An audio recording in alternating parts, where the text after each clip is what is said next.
প্রিয় মুক্তিকামী ছাত্র জনতা, আমরা দেখতে পাচ্ছি যে আমাদের এই অভ্যুত্থান এবং বিপ্লবের পরেই দেশে অরাজকতা নাশকতা করছে ফ্যাসিস্ট এবং তাদের দোসররা।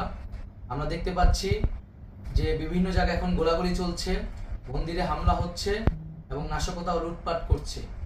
আমরা মনে করি আমাদের যে ছাত্র নাগরিকদের অভ্যুত্থান তাকে নস্যাৎ করার জন্যই পরিকল্পিতভাবে এই ধরনের ঘটনা ঘটানো হচ্ছে। আমরা মুক্তিকামী ছাত্র জনতাকে সজাগ এবং সতর্ক থাকতে আহ্বান জানাচ্ছি এবং আমাদের যে অন্তর্বর্তীকালীন সরকার, আমরা সেই সরকারের যে প্রস্তাবনা 24 ঘন্টার সময় নিয়েছিলাম, জরুরি পরিস্থিতি মোতাবেক আমরা এখনই তার একটি রূপরেখা ঘোষণা করছি। আমরা সিদ্ধান্ত নিয়েছি যে সর্বজন গ্রহণযোগ্য আন্তর্জাতিক খ্যাতিসম্পন্ন নোবেল পুরস্কার বিজয়ী ডক্টর মোহাম্মদ ইউনূসকে প্রধান উপদেষ্টা করে অন্তর্বর্তীকালীন সরকার গঠন করা হবে এবং ডক্টর মোহাম্মদ ইউনূসের সাথেও আমাদের কথা হয়েছে।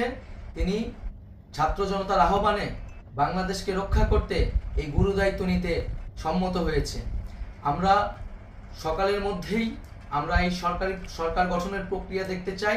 রাষ্ট্রপতির কাছে আহ্বান থাকবে যে দ্রুত সময়ের মধ্যে ডক্টর মোহাম্মদ ইউনূসকে প্রধান উপদেষ্টা করে অন্তর্বর্তীকালীন সরকার গঠন করা হোক এবং এই অন্তর্বর্তীকালীন সরকারের বাকি সদস্যদের নামও আমরা সকালের মধ্যে ঘোষণা করব।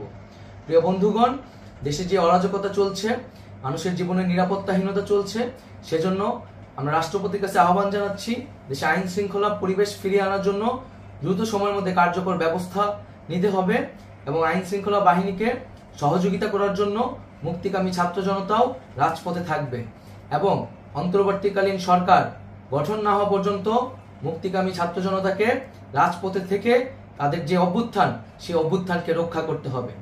প্রিয় বন্ধুগণ, আমরা রক্ত দিয়েছি, শহীদ হয়েছি।